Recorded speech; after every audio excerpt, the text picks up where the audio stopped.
Oh, okay. Are we focused? Are we focused? What's up, Buff Riders, Fit Ho Gang, KG, Rough to be Buff TV? Please do not be alarmed by the title of this vlog. I am not dying. I'm not going to die. At least I don't plan on dying anytime soon. But I wanted to talk about planning my funeral. Or other words, I'm talking about living your life in reverse. So this last year with COVID especially, there's been so much death. You know somebody, I know somebody, whether it's from COVID or other extenuating circumstances, there has been a lot of death this last year, which also puts in the perspective of time. Life is very, very, very short. So hence the title of this video, Planning My Own Funeral. I wanted to make this video to give you guys just a peek into my own mindset, kind of something that I don't know if infatuated is the right word. So I've kind of dreamt about like what my funeral would be like, because I think it's really important to live an impactful life.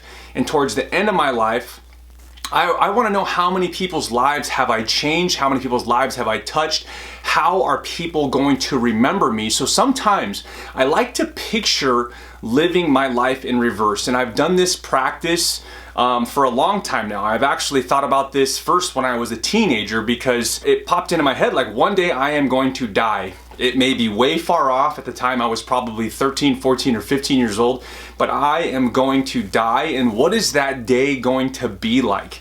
Is it going to be a celebration of somebody who immediately changed the world or changed the immediate world around them? Is it going to be a day where nobody shows up? Am I going to be remembered? Is there going to be some legacy that I leave behind that is going to leave like an everlasting imprint on my time here at Earth, because you're only given so much time? And what kind of accelerated this whole vlog? And I've been wanting to do this for a very long time. So if you guys like this style of content, please, you know what to do. Drop a like, shoot me a sub. But what really accelerated this process, and it's taken a whole year for me to do this, because I don't feel super comfortable yet doing these all the time, but I'm getting there, was Kobe Bryant passing away. His impact that he left behind was worldwide. It was like this ripple effect that we all could feel, whether you were a fan or not. This guy affected the entire globe from all different walks of life. And it put into perspective, like, man, it was 1996 when Kobe got drafted. That's when it was like, hey, there's this new upcoming stud. 20-something years fast forward and he's gone just like that. And how much of an impact that he had on the world, from city to city, from every corner of the globe. It put into my brain like, man, you're only given so much time. And this is exactly what I think about sometimes, is when Kobe died, so many people celebrated his life and so many people mourned. I mean, shoot, I still think about Kobe Bryant probably once a day, but so many people mourned his death, but he really got the most out of life. Sometimes I think of life, it's like this rag, or this, like, let's think of like a lemon, and like how much can you squeeze out of life? Like how much are you getting out of your life and time, so that when you do pass away, I always tell people, man, the day that I die, I am going to guarantee that I die with an ear-to-ear smile on my face, because I'm gonna know that I squeezed every last drop out of this life, because essentially that's what we're trying to do. Time is finite. You will run out of time eventually.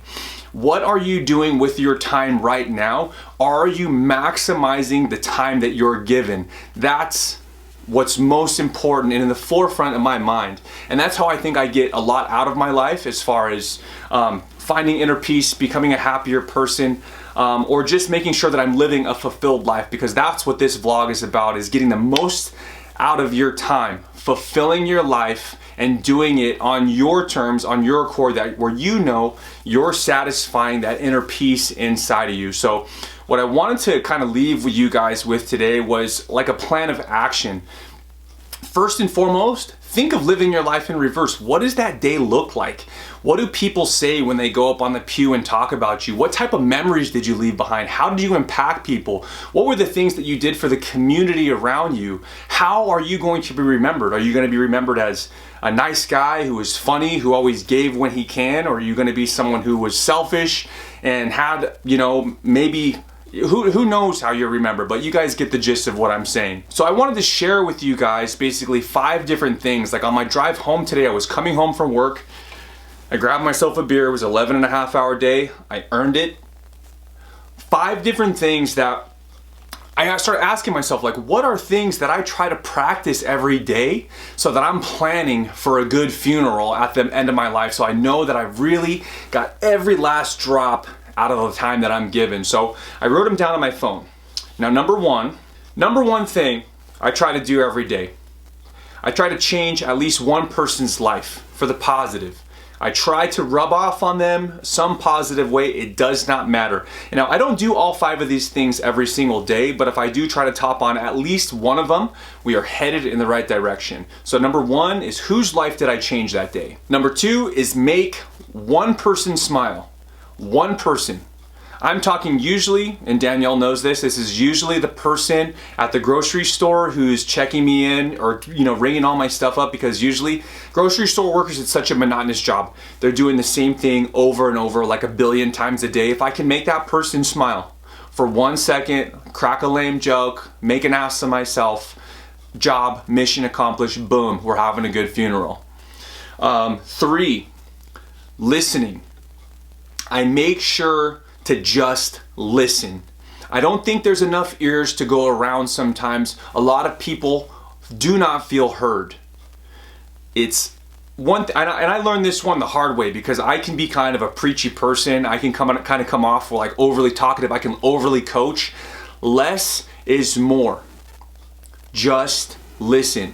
Sometimes all people want is for you to hear them. And I've made the mistake in my youth, in my younger life, as a younger man, that I didn't listen enough.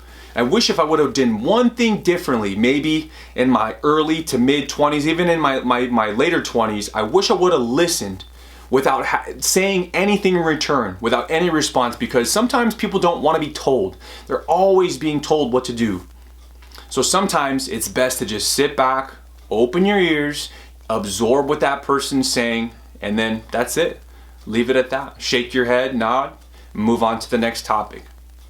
Number 4 is, learn something new that I can share with others. Learn something new that I can eventually share with somebody else. Because if you are continually in a state of learning, if you just learned one new thing a day, it could be about elephants in the Sahara. Boom, you've learned about elephants in the Sahara. You can share fun facts about elephants in the Saharan desert. I don't even know if there's elephants in the Sahara desert, but if there are, you also now know many fun facts about them.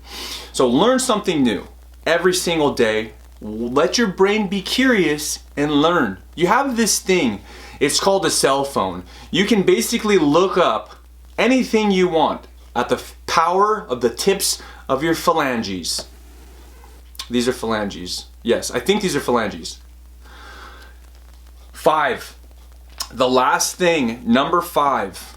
Recognize and appreciate. Something I try to do every single day is recognize someone for their hard work and let them know that they're appreciated. It's another thing that, man, is totally underrated, totally underdone in today's society, is we don't let someone know when they're kicking ass. How many times have your job, have you gone the extra mile? Have you done a gem? Have you gone the extra mile and you didn't even get a pat on the back for it? You didn't get your 5-cent raise. You didn't get anything.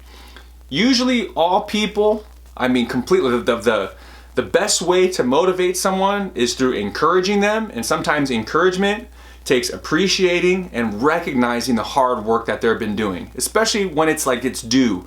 So I always make sure to try to recognize or appreciate somebody. So my plan of action to you guys, like I said, is picture, what do you want your funeral to look like? What type of impact do you think or hope that you leave on this earth, and I'm dead serious, like think about the pews, what the church would look like, who would be there?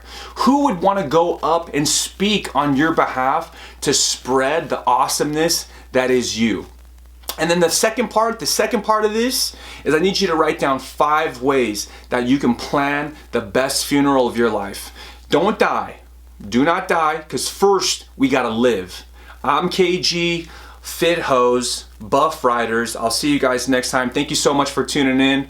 If you took anything away from today's vlog, if you want more styles of vlogs like this, click the like button down here. Click the subscribe button over here. Or don't do either of those. Take these, run with it. I love you guys. Peace.